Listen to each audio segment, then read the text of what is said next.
Hello, in this video I wanted to cover how I study, specifically minimal pairs or differentiating between letters that are very close sounding. I find this is something that trips up a lot of new learners when they're studying Georgian. And why is this important? I think understanding people, so your comprehension, it plays a big role in that. Being understood is also really important because I think a lot of times foreigners have really bad pronunciation when they first start, and Georgians have a difficult time understanding them because they usually don't have a lot of exposure to foreigners. So having good pronunciation is important, as well as this is also going to be beneficial if you don't have a real Georgian to work with. You know, if you're not working here in country or if you don't have a Georgian tutor, that this is a great first step to building your pronunciation as well as your comprehension. So I would highly recommend getting a tutor, but this is a great first step if you don't have one. So, all right, so here's what I'm doing. I'm using a program called Anki. It's a computerized flashcard program. And just very briefly, it is a program that, imagine if you had real flashcards, it's great, but what this does is it keeps track of when you answer a question that you've put on a flashcard, questions that you get correctly, um, it will put them further back in like a schedule, whereas ones that you keep getting wrong, it'll show it to you more often so that it just creates an efficiency when you're studying. So specifically, I do want to give credit to Gabriel Wyner if you're interested in his stuff. He's a language guy who's kind of showed me how to do this, and this is actually, I think, a deck, an example deck from him. So anyway, what the card is, so this is kind of like our flashcard here is what we're looking at. And it's asking us this question, do you hear a k sound or a k sound? So that's one of the great things about this computerized flashcard is we can actually put audio or pictures on here. In this case, we're using audio. So you can't hear it in the video, but one of these sounds is playing here. That's what this little triangle is. And so once you hear the sound, you'll take a guess, and then you'll hit this, which is show answer. And what'll come up is it says that you heard this sound. So it's training your ear to hear a certain sound.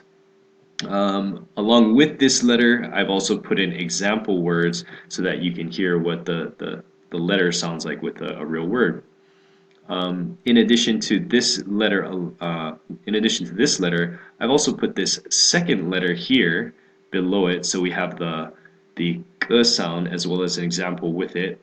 And in this case, because I also think the k sound is something that people need to practice differentiating between, I put that as a third example down here. So this would be the letter, and this would be the example. So the flashcard program itself is kind of just testing, you know, one or the other.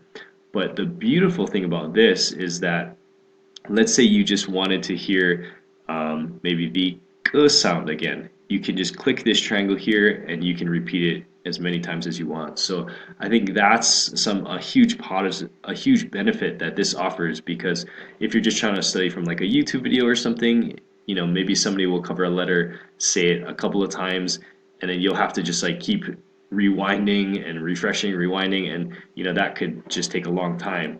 And also too, let's say maybe you were just having a real hard time between the k sound and the g sound. In addition to Anki already kind of helping you drill between certain letters, if just in this moment you wanted to just compare like immediately the k sound, you could click this, and then the g sound, you could click this here.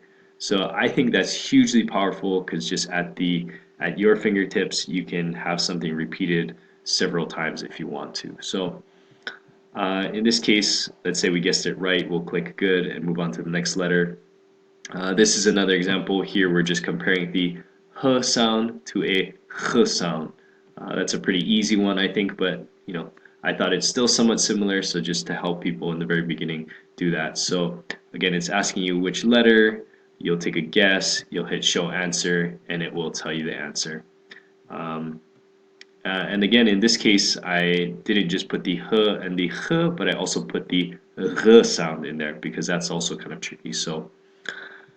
Um, so that's the Anki program.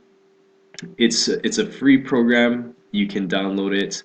And what I'll do is I will put a link to this deck of cards here, these flashcards, in the video link, in the YouTube video links, so that you can just download the cards, add them to your Anki program, and you can get started with studying. So hopefully that was understandable. As far as kind of getting set up with Enki, there should be videos online on how to do that. It's a little bit complicated, but I think highly worth it, especially for those who like flashcards. So let me know if you have any questions, if you want me to clarify anything, and good luck.